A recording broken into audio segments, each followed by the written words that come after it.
వీళ్ళరా గడిచిన దినంలో మనం రక్షణ సువార్తలో భాగమైనటువంటి 2 భాగాలున్నాయని, ఆ రక్షణ సువార్తలో 2 భాగాలైనటువంటి దేవుని రాజ్యమును గురించి, అలాగే యేసుక్రీస్తు నామమును గురించి ఉన్నటువంటి దానిలో మరి దేవుని రాజ్యంలో మొదటి వ్యక్తి తండ్రి అయిన దేవుడి గురించి, అలాగే మానవులమైన మన గురించి అనేకమైనటువంటి విషయాలు నేర్చుకునే క్రమంలో 6 సహజ కోరికల గురించి నేర్చుకుంటూ వస్తున్నాం. మానవుడికి మనకు సంబంధించిన సహజమైన కోరికలు.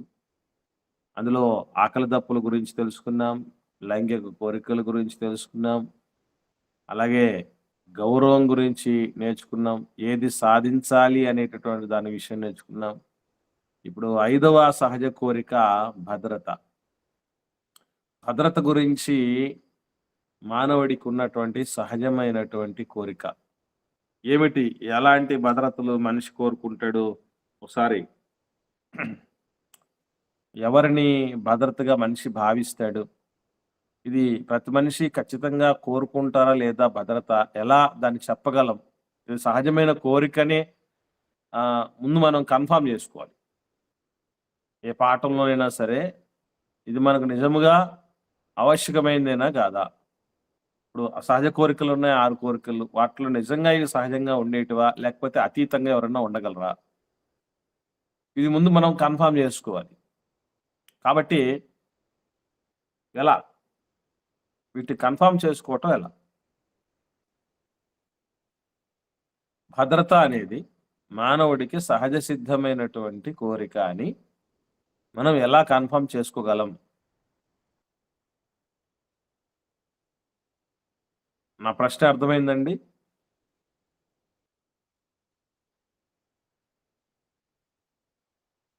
ఎవరు మాట్లాడట్లేదండి. లైన్లో ఉన్నారా లేదా మీరు? వందనాలన్నా. వందనాలమ్మా, చెప్పమ్మా. తల్లిదండ్రులు పిల్లలకు భద్రత అన్న. ఓకే అమ్మా, రైట్. అంటే ఫస్ట్ పాయింట్ ఏంటంటే అమ్మా, నేను అడిగిన మొదటి ప్రశ్న ఏంటంటే అది ఫస్ట్ క్యాచ్ చేయాలి మనం. భద్రత అనేది సహజమైన కోరికనా కాదా అని చెప్పటానికి మన దగ్గర ఆధారాలు ఏమున్నాయి? అదే అవునడానికి ఏమి మనం ఆధారాలుగా తీసుకోవచ్చు, కాదనడానికి దేన్ని ఆధారంగా తీసుకోవచ్చు అని చెప్తున్నాం. అది చెప్పండి. అంటే ఎవరికి ఆధారం, ఎవరికి భద్రత అనే దానికంటే అసలు నిజంగా అది సహజమైనటువంటి కోరికనా? అందరం కోరుకుంటారు. ఇప్పుడు గౌరవం గురించి ఏం ఆలోచన చేసాం? ప్రతి మనిషి గౌరవం ఖచ్చితంగా కోరుకుంటారు. అది మిస్ అయిపోతే చాలా బాధపడతారు, శూన్యతగా భావిస్తారు, అవమానంగా భావిస్తారు. అది కోరుకుంటారనే ఉద్దేశాన్ని మనం దేవుడి విషయంలో, యేసుప్రభుల వారి విషయంలో, సహజసిద్ధంగా మనందరిలో ఉన్నటువంటి విషయాన్ని మనం జ్ఞాపకం చేసుకొని ముందుకు సాగాం కదా. అలాగా భద్రత అనేది మానవుడికి సహజమైనటువంటి కోరిక కాదా అనేది మనం కన్ఫర్మ్ చేసుకోవాలంటే ఎలాగా? ఇది మా ప్రశ్న. బ్రదర్స్ కానీ సిస్టర్స్ కానీ స్పందించండి.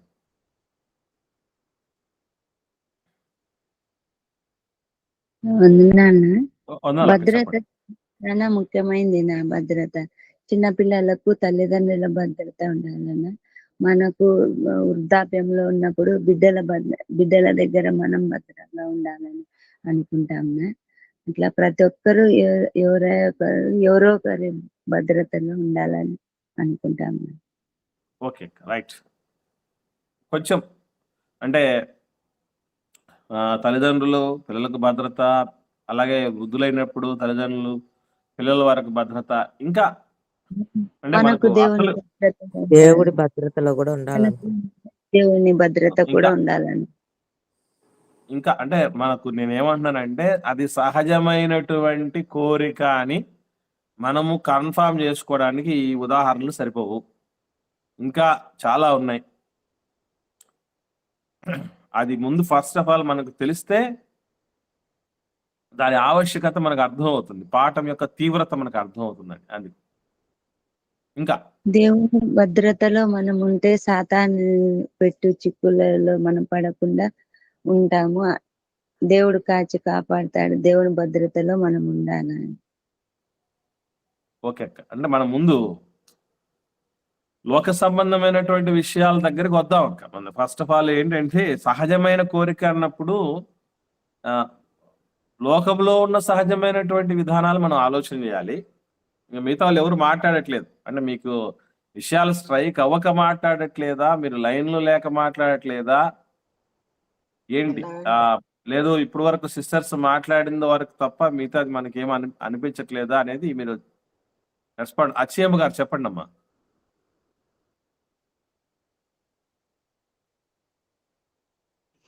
నా వందనాలు నా వందనాలమ్మా. చెప్పండి. భర్త ఇదిలో భార్య భద్రత అవసరమన్నా. అమ్మా ఇంకా ఈ లోకంలో ఈ విధంగా చూసుకుంటూ పోతే భద్రతలు మనకు చాలా అవసరమేనా. అందరూ దేవుని భద్రతలో ఉండాలి. రైట్ అమ్మా. భర్త భద్రతలో భార్య ఉండాలన్నా. ఓకే అమ్మా. సరే, ఇంకా మనం ఇంత మించి మనం ఎక్కడ వేరే స్ట్రైక్ అవ్వట్లేదు అనిపించింది నాకు. మంచిది, ట్రై చేశారు, సంతోషం. ఇంకా అందుకే నేను బియాండ్ ద లెవెల్స్ మనం వెళ్ళగలగాలి అనేటటువంటి విషయం.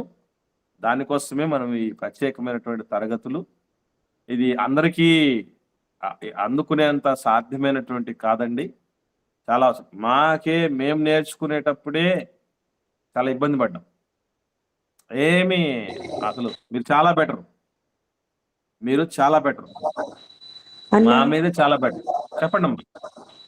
ఆదాము అవ్వ పండు తిన్న తర్వాత వాళ్ళకు దేవుని భద్రత నుండి వెళ్ళిపోయినారు అనుకుంటాను.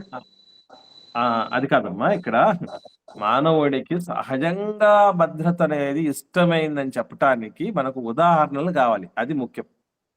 అంటే మనం పాయింట్ మీద ట్రిగ్గర్ నొక్కి కరెక్ట్ గా పాయింట్ ని ఫోకస్ చేయగలగాలి. అది ముఖ్యమైనది. దానికి నుంచి అటు ఇటు తొలగకుండా మనం జాగ్రత్త పడాలి. చెప్పమ్మా. అన్నారు తల్లి, చెప్తున్నాను. భద్రత అనేది సహజమైన కోరిక అన్న. ఎందుకంటే మనము లోకంలో చూసినట్లయితే ఆ భద్రత కోసమే కదన్నా పోలీసు వ్యవస్థను ఏర్పాటు చేసుకునింది. Okay, very good.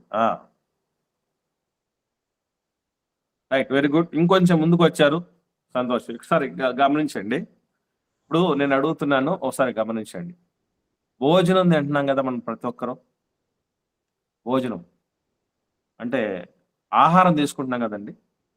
దేనికోసం అది? రోజుకు 3 పూటల భోజనం తింటున్నాం అంటే కారణం దేనికోసం?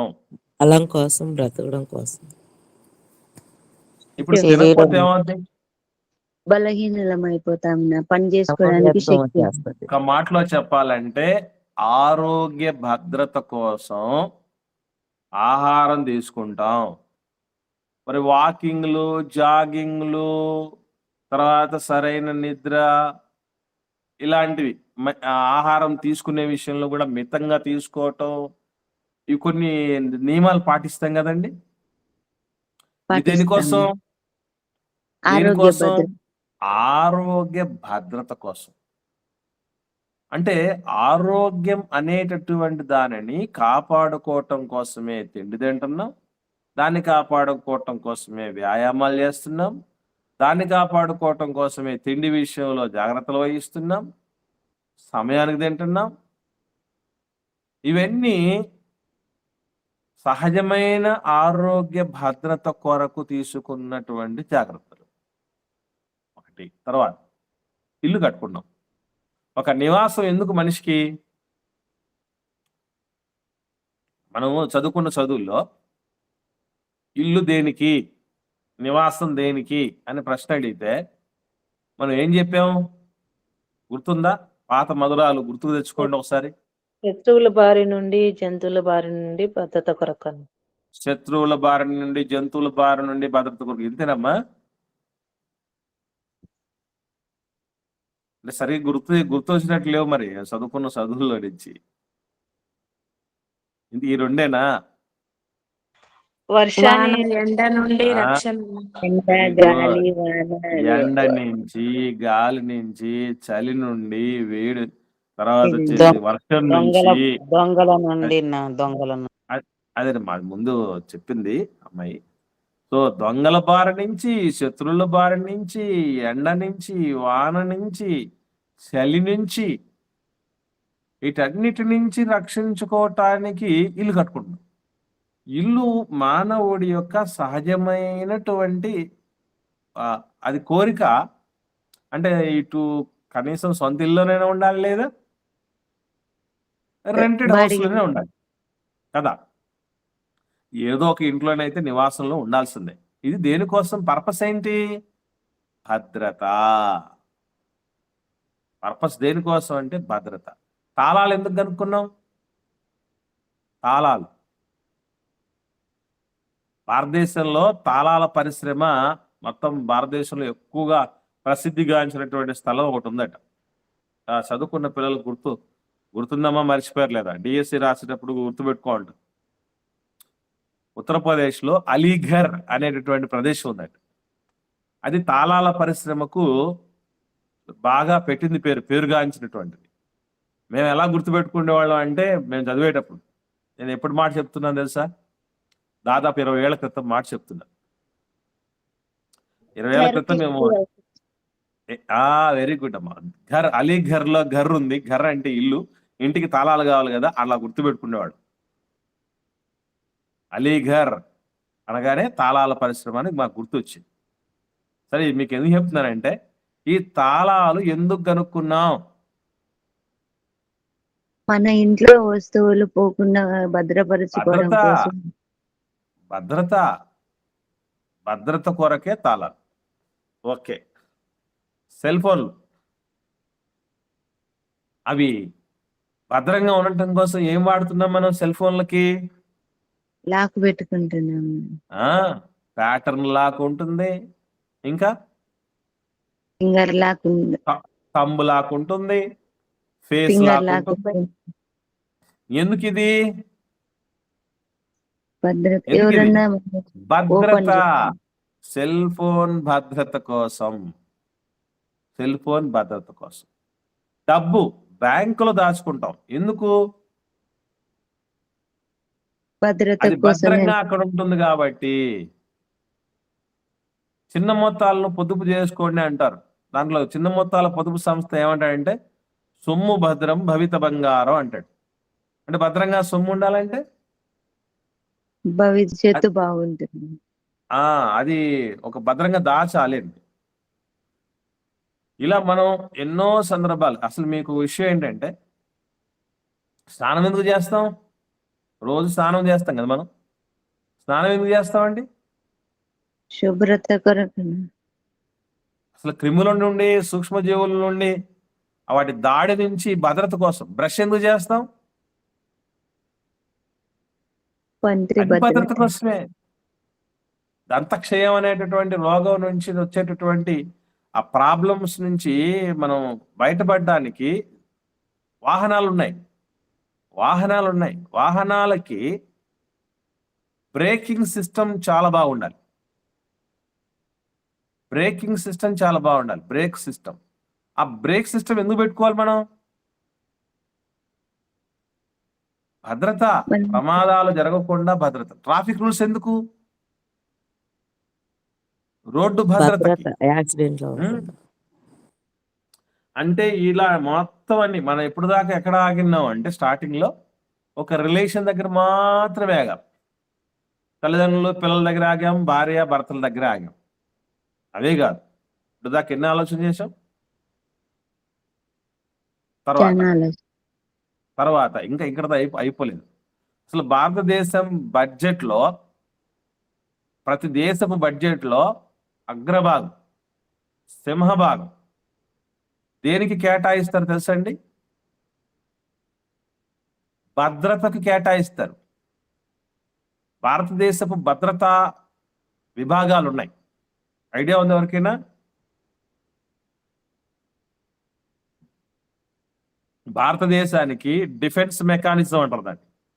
అంటే రక్షణ వ్యవస్థ అనేది అంటారు కదా. రక్షణకు సంబంధించిన శాఖ మంత్రి ఒక ఆయన ఉన్నాడు, రక్షణ శాఖ మంత్రి. అందులో 3 ఉన్నాయి. ఏంటది? ఆర్మీ, నేవీ, ఎయిర్ ఫోర్స్ అని. ఐడియా ఉందా మీకు ఎవరికైనా? ఆర్మీ అంటే భూమి మీద వాళ్ళు భద్రత ఇస్తారు, నేవీ అంటే సముద్రంలో భద్రత ఇస్తారు, ఎయిర్ ఫోర్స్ అంటే ఆకాశంలో భద్రత ఇస్తారు. అసలు ఈ మూడింటి కోసానికి ఒక్కొక్క విభాగానికి ఒక చీఫ్ ఉంటాడు, వాళ్ళ కింద చాలా మంది ఆఫీసర్లు ఉంటారు. దీనికోసం ఎన్ని కోట్ల రూపాయలు జీతాలు ఇచ్చి తర్వాత అడ్వాన్స్డ్ ఎక్విప్మెంట్ తెచ్చుకుంటారు. ఆ సాధనాలన్నీ భద్రత కోసం, ఇదంతా భద్రత కోసమే. ఎక్కువ భాగం బడ్జెట్ లో భద్రత కోసం కేటాయిస్తారు. భద్రత అంత ముఖ్యమైనదని దేశాలు భావిస్తాయి. సహజమైనటువంటి కోరిక. రేపు ప్రతి సంవత్సరం ఇన్ని కోట్లు తగలేస్తారు భద్రత కొరకు, వదిలేద్దామని ఒక్కడు అనుకోడు. ఎందుకంటే అంత సహజమైనటువంటి కోరిక అవసరమైనది. అక్కడతో ఆగిపోలేదు. ఈరోజు ప్రతి అపార్ట్మెంట్లకి, సిటీలలో ప్రతి అపార్ట్మెంట్కి ఏం చేస్తున్నాం? అపార్ట్మెంట్ లో ఎవరు ఉంటారు? సీసీ కెమెరా, వాచ్మెన్ ఉంటాడు. వాచ్మెన్, సీసీ కెమెరాలు గాని, వాచ్మెన్లు గాని, ఏంటి దేనికోసం? ఇది అపార్ట్మెంట్ భద్రత కోసం. ఇంతకు ముందు, ఇప్పుడు కూడా మనం కుక్కలను పెంచుకుంటూ ఉన్నాం. కుక్కల్ని పెంచుకుంటాం. ఎందుకది?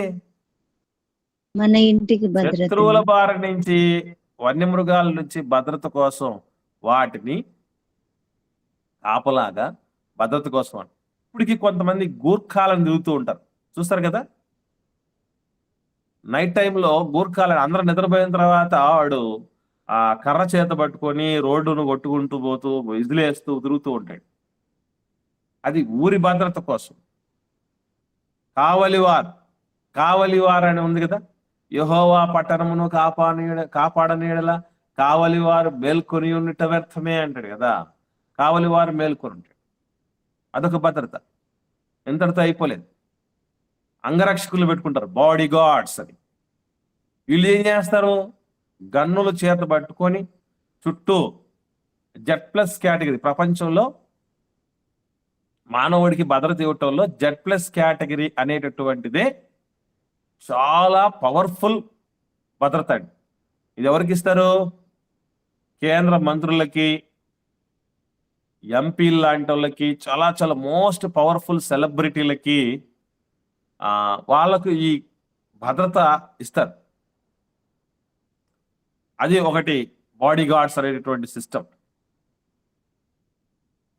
ఇలా ఇంకొకటి మీకు విషయం తెలుస్తుంది. ప్రపంచ ప్రాచీన వింతల్లో ఒకానొక వింత ఉంది. ఆ వింత చైనా గోడ, గ్రేట్ వాల్ ఆఫ్ చైనా అంటారు కదా. మీరు కూడా చూస్తుంటారు చాలా మంది. ఈ గ్రేట్ వాల్ ఆఫ్ చైనా ఎందుకు వాడారంటే తెలుసా? ఎందుకు కట్టుకున్నారో తెలుసా అండి? ఆ పట్టణం యొక్క భద్రత కొరకు.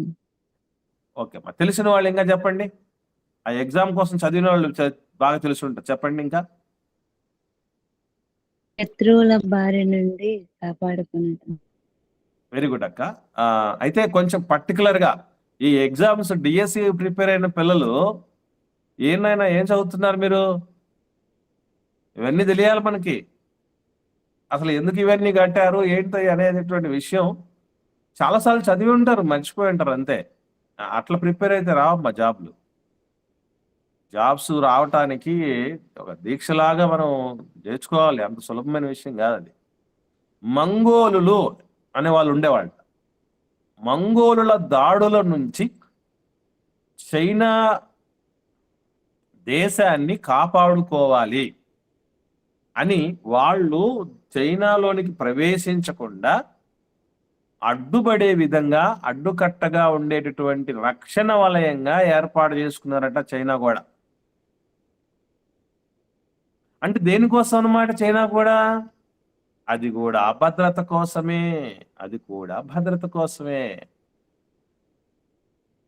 ఇలా మనం ప్రపంచవ్యాప్తంగా అన్ని విషయాలు మనం ఆలోచన చేస్తే మీకు విషయం తెలుసో తెలీదో, రాజులు కోటలు ఎందుకు కడతారు తెలుసండి? కోట ఎందుకు? మనం దేవుడి గురించి కూడా పాటలు పాడుతూ ఉంటాం కదా.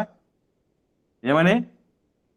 అందరూ నన్ను విడిచినా నువ్వు నన్ను విడువనంటివే, నా నా కొండయు కొండయు నీవే, నీవే, నా నా కోటయు నీవే, కోటయు నీవే నాకు అని అన్ని మనం ఉన్న పాడతాం నీవే కదా పాట. యేసయ్యా. ఎందుకు కోట అంటే ఏంటి?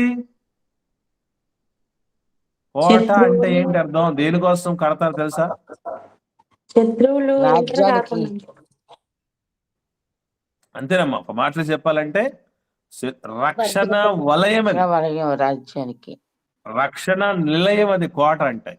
ఎందుకంటే కోటల్లో బయట పై ప్రాంతాలు మీరు గమనించేస్తే ఎప్పుడన్నా నెల్లూరు అది కర్నూలు కొండారెడ్డి బురుజు చూసారా ఎవరైనా? కొండారెడ్డి బురుజు ఇలాంటి చూసినాను. కొన్ని కోటలు మాకు కడప జిల్లాలో కూడా కొన్ని ఉన్నాయి. గండికోట ఉంది. తర్వాత వచ్చేసి సిద్ధవటం కోట ఉంది. ఈ కోటలు కూడా గమనించినప్పుడు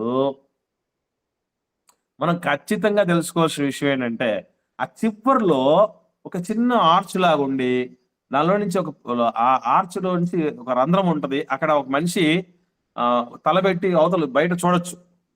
అట్లాంటి చూసారా? గుర్తొచ్చాయా ఎవరికన్నా? అవి చూసినాను. ఎందుకుంటాయి తెలుసా అండి? ఎందుకుంటాయి అనుకుంటున్నారు అవి? శత్రువులను గమనించడానికి. శత్రువులు ఎవడెవడు వస్తున్నాడు రా అనే ఉద్దేశంతో పహారా కాయటానికి కాపలాదారులు అక్కడ ఉంటారు, రెడీగా ఫిరంగులు పెట్టుకొని. ఎవడన్నా వస్తున్నట్టు తెలిసిందంటే ఫిరంగులతో లేపేస్తారు. దేనికది? భద్రత కోసం. అలాగే కోటలకు ముందు కందకాలు తవ్వి ఉంటారు. ముఖ్యంగా కోటలన్నీ కూడా బాగా గమనించండి. చాలా వరకు మోస్ట్లీ కోటలు నదీ తీరాల్లో సముద్ర తీరాల్లో కట్టుకుంటూ ఉంటారు. మాకు సిద్ధవటం కోట అక్కడ ఏముందంటే పెన్నా నది ఒడ్డునది ఉండేది. చాలా కోటలు నది ఒడ్డులనే కట్టుకుంటూ ఉంటారు. కారణం ఏంటంటే దానికి ఒక ప్రధానమైన కారణం ఉంది. అది కూడా ఒక రక్షణ వలయం. ఎలాగ అనుకుంటూ ఉంటున్నారు? కోట చుట్టూ ఒక కందకం తవ్వుతారు. కోట చుట్టూ కందకం తవ్వి నీళ్లు రప్పిస్తారు. అక్కడ నదిలో నుంచి కనెక్షన్ ఇస్తారు. ఇచ్చి దాని లోపల ముసళ్ళను పెడతారు. తెలుసా అండి మీకు? దాని లోపల ముసళ్ళను పెడతారు. అంటే అర్థం ఏంటి? వాడు ఎవరైనా కోటలోకి ప్రవేశించాలంటే శత్రువు కందకం దాటాలి. కందకం దాటాలంటే కందకంలో ఎవరుంటారు? ముసలి ముసళ్ళు ఉంటాయి. ముసళ్ళను దాటుకొని రాగలగాలి. అదొక భద్రతా వలయం, అదొక ఏర్పాటు. అందుకే ఒకవేళ ఈ విధంగా నీ సంగతి ఇలా ఉందా అని శత్రువుడు ఏం చేసేవాళ్ళంటే అప్పుడు కాలంలో ఉడుములు వారేవాడు. ఉడుముడు ఐడియా ఉందా మీరు? అప్పుడప్పుడు చెప్తుంటారు ఉడుము పట్టని. విన్నారా? ఉడుము పట్టని. ఈ ఉడుములకి ఒక తాడు కట్టి కోట మీదకి విసిరేవారంట. అది వెళ్ళి కోటను పట్టుకుంటే ఒక కుక్కులాగా ఉంటది. అటు ఎంతమంది ఎక్కువ వస్తున్నా కూడా నో ప్రాబ్లం అన్నట్టుగా ఉండిపోద్ది. అంటే ఈ రకంగా వాళ్ళు దాటుకునేవాడట. సో కోటలు కట్టడం, కోట చుట్టూ కందకాలు తవ్వటం, కందకాల లోపల నీళ్లు రప్పించి ఇందులోనికి మొసళ్ళను రప్పించటం అన్ని. మేము ఊరికే ఉన్నాం అబ్జర్వేషన్కి వెళ్ళినప్పుడు ఇది కోట చుట్టూ ఈ కందకం లాగా ఎందుకు దోవాడరా అని అడిగాం. ఆలోచన చేశాం. ఎవడు ఆన్సర్ చెప్పకపోతే గూగుల్లో సెర్చ్ చేసాం.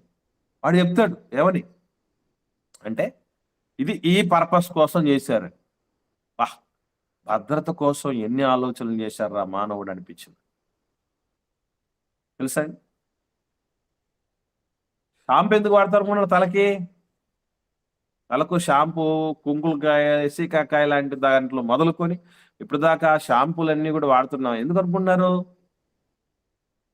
హెయిర్ ఫాల్ లేదా డాండ్రఫ్ అంటే చుండ్రు లేదా వెంట్రుకలు రాలిపోయాయనే ఆ సమస్యల నుంచి తలను రక్షించుకోవాలి, వెంట్రుకలు రక్షించుకోవాలని ఆ భద్రత కోసం షాంపూ వాడతాం. ఇలా ప్రతిదీ కూడా మనకు తెలియకుండానే సహజ సిద్ధమైనటువంటి రీతిగా భద్రత దిశగా మనమందరము సాగుతున్నాము. అది అన్ని ఉన్నాయండి. అరగంట ఇంట్రడక్షన్ కింద మాట్లాడడానికి ఉంది. మనకు భద్రత అనేది ఎంతగా మనం దాని విషయంలో సహజ సిద్ధంగా దూసుకుపోయాము అనడానికి ఇది ఉదాహరణ. ఇవన్నీ ఉదాహరణలు. ఇవన్నీ మనకు స్ట్రైక్ అవ్వాలి. అర్థమవుతుందండి? రైట్. ఇప్పుడు పాఠంలోకి వెళ్దాం. ఇప్పుడు దాకా ఇంట్రడక్షన్ అయింది. సాతాను భద్రతగా ఇప్పుడు వరకు మనం ఏదైతే అనుకున్నామో అవే చెప్తాడు. ఎందుకనంటే వాడు ఎప్పుడు దారి మళ్లించటానికే, డైవర్షన్ పాలిటిక్స్ కి పెట్టింది పేరు సాతానుడు. అందుకే వాడు ఆది జంట మన ఆదాము హవ్వలకు, మన తల్లిదండ్రులకు, ఆది తల్లిదండ్రులకి కూడా ఏమన్నాడు? మేము ఈ పండు తిన్నదినమున నిశ్చయంగా చచ్చిపోతామని దేవుడు చెప్పాడు అని మాట్లాడితే ఏమన్నాడండి? మీరు ఎవరే చావరు అన్నాడు. చావనే చావరు. దేవదూతలు అయ్యో మీకు భద్రతది. మీరు తింటే మీరు దేవుళ్ళు అయిపోతారా, మీ కళ్ళు తెరవబడతాయి, మంచి చెడులు తెలిసిపోతాయి. మీరు చావనే చావరు, మీకు అస్సలు మీ భద్రతకు డోకానే లేదు, మీ భద్రతకు డోకానే లేదు అని ఈరోజు మీకు తెలుసో తెలీదు. వీటన్నింటిని నమ్ముకున్న వాళ్ళు ఎంతవరకు దేనికి భద్రత ఇవ్వగలరు? మనం ఇప్పుడు దాకా చెప్పుకున్నవి అన్ని, ఈ తాళాలు కావచ్చు, ఇల్లులు కావచ్చు, అంగరక్షకులు కావచ్చు, డిఫెన్స్ మెకానిజం, కోటలు కావచ్చు, కందకాలు కావచ్చు, మొసళ్ళు కావచ్చు, స్నానాలు చేయటం కావచ్చు, తిండి తినడం కావచ్చు, షాంపూ వాడటం కావచ్చు, అన్ని దేని వరకు రక్షణ? ఇది లోకంలో శరీర సంబంధమైన దానికి శరీర సంబంధమైనటువంటి రక్షణ వరకే. అది కూడా ఏమైనా 100% గ్యారంటీయా అంటే నో గ్యారంటీ. ఇల్లులు కట్టుకున్న వాళ్ళు ఇల్లులు ఉన్నంత మాత్రం చేత, తాళాలు బలంగా పెట్టినంత మాత్రం చేత దొంగతనాలు జరగట్లేదా? చెప్పండి, జరుగుతున్నాయా లేవా? ఎక్కడే కానీ ఏ రక్షణ వలయాలైనా ఛేదించుకొని మరి వస్తున్నారా అంటే ఏమని అర్థం? ఇవన్నీ కూడా సరైనటువంటి 100% అల్టిమేట్ భద్రతా వలయాలు కానే కాదు. ఎంతవరకు ఎందుకండి? అంగరక్షకుల్ని భారతదేశపు మొట్టమొదటి మహిళా ప్రధానమంత్రి ఎవరండి? ఇందిరాగాంధీ గారు. ఇప్పటికీ ఆ ప్లేస్ లోకి ఒక్కరు రాలేదండి. తెలుసా మీకు? భారతదేశానికి మరొక ఆడకూతురు ప్రధానమంత్రి ఇప్పటికీ కాలేదు. ఆ ప్రస్తుతానికి వన్ అండ్ ఓన్లీగా ఉంది. ఐరన్ లేడీ ఆఫ్ ఇండియా, భారతదేశపు ఉక్కు మహిళ అని పేరు. ఆ ఉక్కు మహిళకు కాపలాగాసింది సిక్కు వాళ్ళు కదా, సిక్కు అంగరక్షకులు. ఏం చేశారో తెలుసు కదా మీకు? అసలు వాళ్ళే ఎవరైతే అంగరక్షకులు ఉన్నారో వాళ్ళే జల్లెడ పట్టేశారు ఆమె దేహాన్ని. ఎక్కడుంది భద్రత? ఎవరైతే మీకు విషయం తెలుసు, కాపలా కాయటానికి పెంచుకున్న కుక్కలు కొరికి చంపేశాయి ఓనర్లను. తెలుసా చరిత్రలో? ఎవరన్నా విన్నారా లేదా, చూసారా లేదా? చంపేసాయి, ఓనర్లని చంపేశాయి. భద్రత భౌతికమైన, ప్రాపంచికమైనటువంటి, శారీరకమైనటువంటి వాటిలో కూడా 100% లేదు. ఇంకా ఆత్మక భద్రత ఏంటి? జీవింపజేసే నిష్ప్రయోజనమైన శరీరపు భద్రత కోసమే ఇన్ని సహజ సిద్ధంగా ఆలోచన చేసినప్పుడు ఆత్మకి ఏంటి భద్రత? నా జీవితానికి ఏంటి అసలు భరోసా, భద్రత? నేను అసలు సేఫ్ గానే, సెక్యూర్ గానే ఉన్నానా లేదా? ఎవరు దాని గురించినటువంటి దృష్టే సారించాం. చూద్దాం మనం నిజమైనటువంటి భద్రత ఏంటి అనేటువంటి విషయం. దైవ నియమములు అసలు శిస్తుల భద్రత అంటే ఏంటనేది మనం తెలుసుకునే ప్రయత్నం చేద్దాం. సాతాను నియమములో భద్రతలన్నీ నాయన నువ్వు బాగా డిఫెన్స్ కోసం, ఆర్మీ కోసం, నేవీ కోసం, లేదంటే ఎయిర్ ఫోర్స్ కోసం పెట్టు. నీ భద్రత కోసం సీసీ కెమెరాలు పెట్టు. సీసీ కెమెరాలను కూడా కళ్ళు గప్పి దొంగతనం చేసుకుపోయిన వాళ్ళు మీకు తెలుసో తెలీదో. సీసీ కెమెరాలను బురుడి కొట్టించడం ఎట్లా అనుకుంటున్నారు? ఎవరికైనా ఐడియా ఉందా? సీసీ కెమెరాలను కూడా సీసీ కెమెరాలు ఉన్నా కూడా చాకచక్యంగా దొంగతనం చేసి పట్టుబడకుండా వెళ్ళొచ్చు అనడానికి కొన్ని టెక్నిక్స్ ఉన్నాయి. దొంగలు అనుకుంటా కొంతమంది చేస్తున్నారు. ముసుగేసుకుంటారు. ఓకే, అది ఇంకా మీరు ఇంకా అవుట్డేటెడ్ అని. ఇంకా అవి పని ఇంకా ఉంది. చేయకుండా సీసీ ముసుగు వేసుకోకుండానే సీసీ కెమెరాకే కెమెరాలు కళ్ళగొప్పే టెక్నిక్లు ఉన్నాయి కొన్ని. ముసుగేస్తారంటున్నా. గుడ్డ కట్టేసి ముసుగు ముసుగు కూడా అవసరం లేదమ్మా. కాటుక ఉంది కదా, కాటుక మనం ఐటెక్స్ కాటుక అని వాడతాం కదా, కాటుక తీసుకెళ్ళి శుభ్రంగా ఆ సీసీ కెమెరా చుట్టూ పూసిస్తే అదంతా నలుపుగా చూపిస్తే అంతే. సింపుల్. అదొక టెక్నిక్ అయితే, రెండో టెక్నిక్ అక్కడ కూడా అవసరం లేదు. ఒక క్యాప్ ఉంది కదా, హ్యాట్ క్యాప్ 2 రకాలు ఉన్నాయి. హ్యాట్ అంటే చుట్టూ ఒకటి కొంచెం వెడల్పుగా వచ్చేసి ఉంటుంది, ఒక అంచులాగా, అది హ్యాట్. క్యాప్ అంటే కేవలం ముందు మాత్రమే ఇలా ఉంటది కదా, అలా క్యాప్ పెట్టుకొని ఆ క్యాప్ దగ్గర ఒక లైట్ పెట్టుకుంటే చాలటండి, ఎల్ఈడి లైట్. ఆ ఎల్ఈడి లైట్ వల్ల ముఖం కనపడకుండా కవర్ అయిపోద్దట. ఏంటి ఒకటి కాదండి బాబు, చిత్రాలైనటువంటి పరిస్థితులు అందరూ కళ్ళుగా పెట్టుకోవాలి ఉన్నాయి. కాబట్టి పెద్ద విషయం కాదు రక్షణ. మనకేదో భద్రత అంతా బాగానే ఉన్నామని, దేవుడు చల్లగా చూస్తున్నాడు తప్ప ఇవన్నీ మనల్ని ఏమాత్రం కాపాడలేవు. మర్చిపోకండి.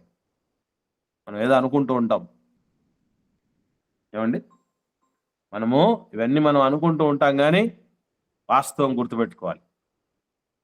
కనుక ప్రియులారా, సో ఇది మనకు దేవుడి నియమములో మనకు నిజమైన భద్రత ఏంటి అనేటటువంటి విషయం కొన్ని సందర్భాలు పరిశుద్ధ గ్రంథంలో మనం చూద్దాం. ద్వితీయోపదేశకాండం 33వ అధ్యాయం 29వ వచనం చూద్దాం. 29వ వచనం.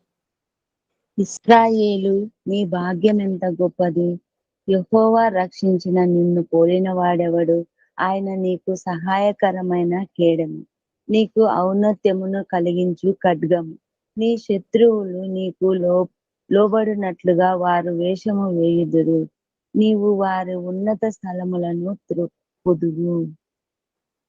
గమనించండి, ఇక్కడ ఒక మాట చెప్పబడుతుంది. ఏంటో చెప్పండి, మనకు కావాల్సినటువంటి విషయం. దేవుడు యెహోవా రక్షించిన నిన్ను పోలిన వాడెవడు, ఆయన నీకు సహాయకరమైన కేడము, నీకు ఔన్నత్యమును కలిగించు ఖడ్గము అని మాట్లాడుతున్నారు. గమనించండి. అంటే దీన్ని బట్టి మనం ఏం అర్థం చేసుకోవాలి? దేవునికన్నా మించిన వాడు ఎవరు? ఇక్కడ కొన్ని పోలికలు పోలుస్తున్నాడు. గమనించండి. కేడెము అని, కేడెము అన్నదాన్ని ఆంగ్ల బైబిల్లో ఏముంటుందంటే షీల్డ్ అని ఉంటుందండి. షీల్డ్ అంటే అర్థం ఏంటి తెలుసండి? డాలు. యుద్ధంలో డాలు ఐడియా ఉందా మీకు? రౌండ్ గా ఉంటుంది, పట్టుకుంటారు. చేత్తో పట్టుకుంటారు. ఎడమ చేత్తో డాలు పట్టుకుంటారు, కుడి చేత్తో ఖడ్గం పట్టుకుంటారు. ఈ డాల్ దేనికోసం వాడతారంటే అది మనం డిఫెన్స్ చేస్తుంది. శత్రువు మన మీద దాడి చేస్తున్న ప్రతిసారి అడ్డుపడడానికి డాలు పనికొస్తుంది. అలాంటి డాలట దేవుడు. అర్థమైందా? కేడెము అన్నా డాలు అన్నా ఒకటే, అది షీల్డ్ అంటారు. అది కేడెముగా డాలుగా దేవుడు ఉన్నాడట. అంటే మానవుడికి అసలు సిసలు భద్రత మన దేవుడు తప్ప మరొకటి కాదు అనేది మనిషి గుర్తుపెట్టుకోవాలి. మనకు దేవుడు ఉండగా మనకు భయం ఎందుకు దండగా. నేను ఏదో చెప్పాను కదా, మూఢనమ్మకాల మీద కూడా చాలా చాలా భయాలు ఉన్నాయి మానవుడికి. ఎవడో మరుల మందు పెట్టేస్తే మారిపోతాం అన్నటువంటి రీతిగా చేతబడులు చేశారు. కనుక మాకు స్కూల్లో పిల్లలు జాయిన్ చేయడానికి ఒక అమ్మాయి వచ్చిందండి. ఫస్ట్ క్లాస్లో జాయిన్ చేయటానికి బిడ్డని ఒక అమ్మాయి వచ్చింది. అమ్మాయి చాలా చిన్న, ఫస్ట్ క్లాస్లో పాపను జాయిన్ చేస్తుందంటే ఎంత ఉండొచ్చు అండి? అమ్మకి ఎంత ఉండొచ్చు వయసు? బిడ్డను 5 ఏళ్ళు నిండినాయి పాపకి. మహా అంటే ఒక 5 ఏళ్ళు ఉంటాయి, అంతకంటే ఎక్కువ ఉంటాయండి. ఆ అమ్మాయి అయింది,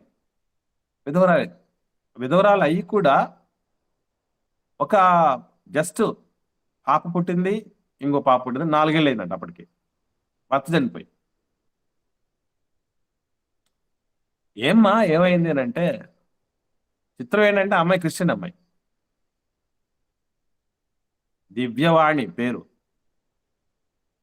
క్రిస్టియన్ అమ్మాయి అయ్యండి మా ఆయనకు ఈ ఊర్లోనే చేతబడి చేశారు సార్, మా ఆయన చనిపోయాడు.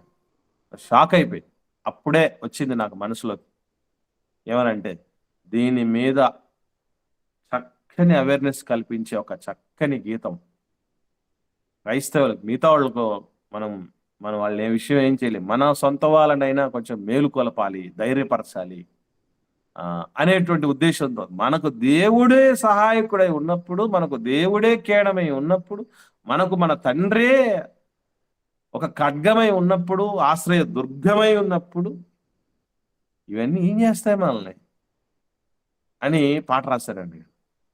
అది చెప్పాను కదా. నెక్స్ట్ నా సిల్వర్ జూబ్లీ, సేవా జీవితంలో సిల్వర్ జూబ్లీ సందర్భంగా ప్లస్ మా మ్యారేజ్ డే సందర్భంగా రిలీజ్ కాబోతుంది ఆ పాట.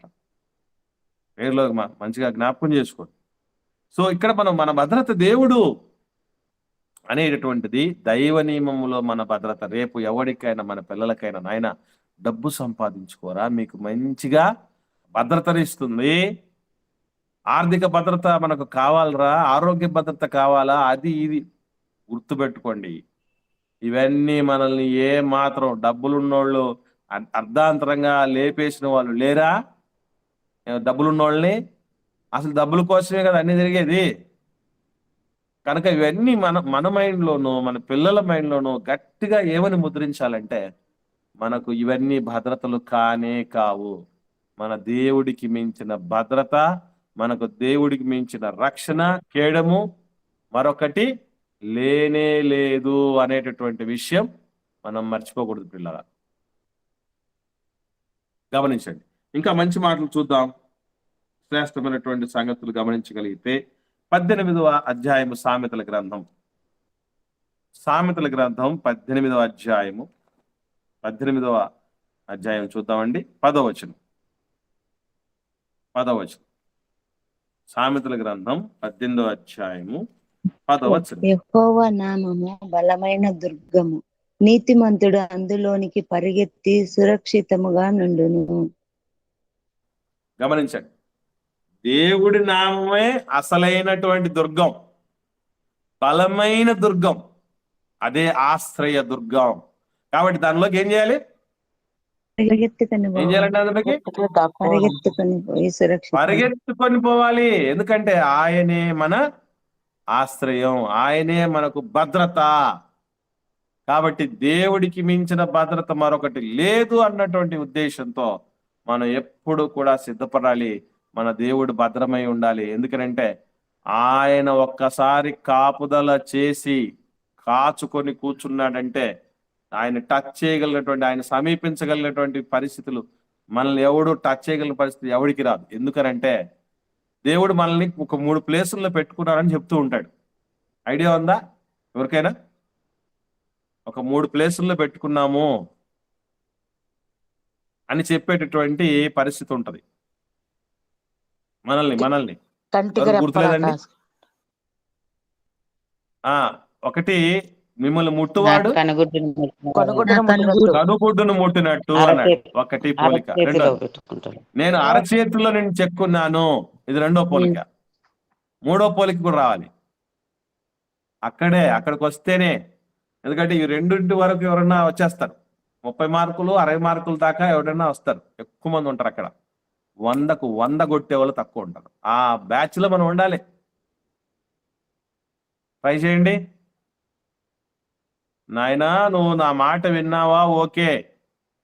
లేదంటే నా నోట్లో నుంచి నిన్ను ఉమ్మేస్తాను అంటే మనం ఎక్కడున్నాం? దేవుడి నోటిలో ఉన్నాం, దేవుడి నోట్లో ఉన్నాం, దేవుడి కన్నురెప్పగా ఉన్నాం, దేవుడి అరచేతిలో ఉన్నాం. ఇప్పుడు మనల్ని ఎవడన్నా టచ్ చేయాలంటే ముందు ఎక్కడ రావాలి? ఎవడు మనిషి అయినా దేవుడి దగ్గర రావాలి. దేవుడి దగ్గరికి రావాలంటే ఆయన ఎక్కడున్నాడు? సమీపింపరాని తేజస్సులో ఉన్నాడు. ఎవడొస్తాడు? ఈ ఆకాశాన్ని దాటి రావాలంటేనే వాడి అబ్బతరంగా. అందుకే మన దేవుడే మనకు అండ, మన దేవుడే మనకు కొండ, కోట, ఆశ్రయ దుర్గం. ఆయన దగ్గర, ఆయన కాపుదల్లో, ఆయన సంరక్షణలో మనం ఉండటం కంటే మించిన మహద్భాగ్యం, మరొక మించిన భద్రత మరొకటి లేదు అని. అందుకే ఒకసారి బోయజ్ అంటాడు రూతమ్మ తల్లితో, అద్భుతమైన మాట. ఏమన్నా తెలుసండి? చూద్దాం మంచి మాట. రూతు గ్రంథం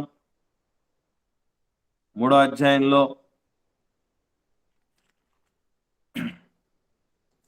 రూతు గ్రంథం 3వ అధ్యాయంలో ఒక అద్భుతమైన మాట చెప్తాడండి ఆయన.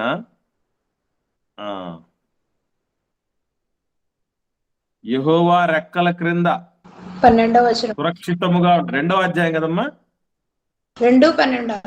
2వ అధ్యాయం 12వ వచనం చూద్దాం. అద్భుతమైన మాట. రూతు గ్రంథం 2వ అధ్యాయం 12వ వచనం చదవండి. యెహోవా నీవు చేసిన దానికి ప్రతిఫలం ఇచ్చును. ఇశ్రాయేలీల దేవుడైన యెహోవా రెక్కల క్రింద సురక్షితముగా ఉండునట్లు నీవు వచ్చితివి. ఆయన నీకు సంపూర్ణమైన బహుమానం ఇచ్చిననే ఆమెకు ఉత్తరం ఇచ్చును.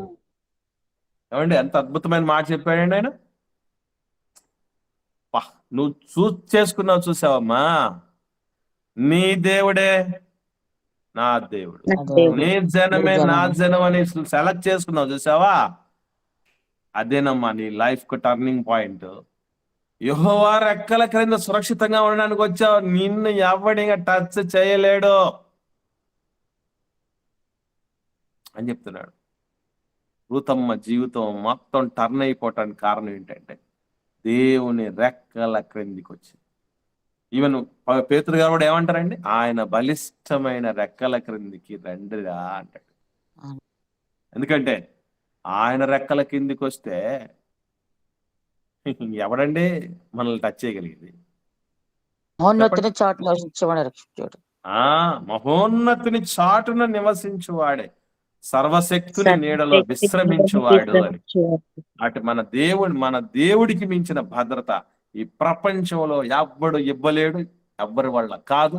కాబట్టే మనం ఏం చేయాలంటే దేవుడి పాద సన్నిధిని విడవకుండా, నాయన నువ్వే నా భద్రత, నువ్వే నా భవిష్యత్తు, నీవే నా ఆశ్రయం అని ఆయన విడవకుండా ఉండగలిగినటువంటి పరిస్థితి మన అందరము కలిగి ఉండాలి. ఇది దైవ నియములో మానవుడికి అసలు సిసలు భద్రత. ఓకే అండి, రైట్. ఇదండి పాఠం. సాతాను నియమం చెప్పినటువంటి భద్రత ఇదిగో ఇవన్నిటిని బట్టి శరీరం దగ్గరే ఆగమన్న భద్రత. దైవ నియమం, నాయన మీకు శరీరము దగ్గర కూడా నీకు భద్రత ఉండదురా, నా దగ్గరకు వస్తే అన్ని విధాలైన భద్రతలు నీకు ఉంటాయి. దేవుడు ఎలా నడిపించండి 40 ఏళ్ళు? ఆయన భద్రత ఏంటండి బాబు? నడిస్తే రాళ్లతో నిండినటువంటి ఆ యొక్క ఎగుడు దిగుడులతో నిండినటువంటి కొండ కోణలతో నిండినటువంటి ప్రదేశాల్లో 40 ఏళ్ళు నడిపిస్తే కాళ్ళకు వాపు రాలేదట. అసలు మనం ఇప్పుడు కూర్చుండిన వాపులు వచ్చేస్తున్నాయి కదా, ఏమండి? కాళ్ళకు వాపు రాలేదట, చెప్పులు అరిగిపోలేదట, బట్టలు మాసిపోలేదు. అబ్బాబ్బా, ఏం భద్రత అండి బాబాయ్! అందుకేనండి ఆయన దగ్గరికి రావాలండి, దగ్గర వాలిపోవాలండి. అసలు నాకు ఎప్పుడు రోజు తెల్లారుతుందా అని ఎదురు చూస్తుంటానండి. మీరు నమ్ముతారో లేదో నాకు తెలియదు, కానీ రోజు ఎప్పుడు తెల్లారుతుందా అని చూస్తూ ఉంటాను. ఎందుకనంటే ఖచ్చితంగా వెంటనే ఆయన సన్నిధికి రావచ్చు, ఆయన సన్నిధిలో మొరపెట్టుకోవచ్చు. ఆయన యొక్క గుణగణాల మీద, ఆయన శ్రేష్టతల మీద, ఆయన కాపుదల మీద, ఆయన భద్రత మీద, ఆయన ప్రేమ మీద, ఆయన త్యాగం మీద కీర్తించవచ్చు కన్న తండ్రిని. మనందరి ఆత్మీయుల కోసం మనసారా దేవుడి సన్నిధిలో ప్రార్థన చేయొచ్చు. ఆయన మనకి ఇచ్చినటువంటి ఈ జీవపు వాక్కులను మనం ఆస్వాదించి మరింత మెరుగుపడచ్చు. అందుకు నాకు చాలా ఇష్టం అండి బైబిల్ చదవటానికి సిద్ధపడాలన్నా, ప్రార్థన చేయటానికి సిద్ధపడాలన్నా, దేవుని బిడ్డల మధ్యకి రావాలన్నా చాలా చాలా ఇష్టం. ఎందుకంటే ఆయన కాపుదల ఆయన దరికి వచ్చిన వాళ్ళకి ఇస్తాడండి. ఎవరికి పడితే వాళ్ళకి ఎట్లా ఇస్తాడు ఆయన? నీకు నాకు సంబంధం లేదు, నువ్వు వెళ్ళిపో, నేను నీ దగ్గర రాననుకున్నాడు ఎందుకు పట్టుకుంటాడు? అది కదా. దరికి చేరిన వాడికి, తన దరికి చేరిన వాడికి దేవుడు అధికారం ఇస్తాడు, భద్రత ఇస్తాడు. పిల్లరా, యెహోవా యందు భయభక్తులు గల వారి చుట్టూ ఆయన దూతల కాపుదల ఉంటది. భయం భక్తి లేకుండా ఉన్నవాడిని కూడా కాచుకుంటాడు ఆయన. నెవర్. అది గుర్తుపెట్టుకోండి. మనం ఎన్నిసార్లు నీ బంగారు దూతల కాపుదల పడి పెట్టునాయన అని అన్నా కూడా అదంతా అయిపోయిన తర్వాత నిద్రలేసిన తర్వాత ఊరి మీద పడి బడాదులు తిరగటం, పిచ్చాపాటి మాట్లాడుకోవటం, ఎందుకు పనికి రాకుండా, సమాజానికి పనికి రాకుండా, మనకు పనికి రాకుండా, దేవుడికి పనికి రాకుండా ప్రవర్తించటం వల్ల దేవుడు కాపుదలు ఇస్తాడని అనుకోకండి. ఏదో ఒక టైం ఇచ్చాడు, గ్రేస్ పీరియడ్ అంటారు కదా, కృపాకాలం, దాంట్లోనైనా మనం తేరుకోవాలి. లేదంటే అయిపోతాం, పేలిపోతాం. ఆ పరిస్థితి రాకుండా మనం అందరము జాగ్రత్త పడి దేవుని యొక్క అసలు సిసలైన భద్రతలోనికి వచ్చుదుముగాక. ఆమేన్. ఎవరికైనా ఏమైనా సందేహాలు ఉంటే దయచేసి అడగండి.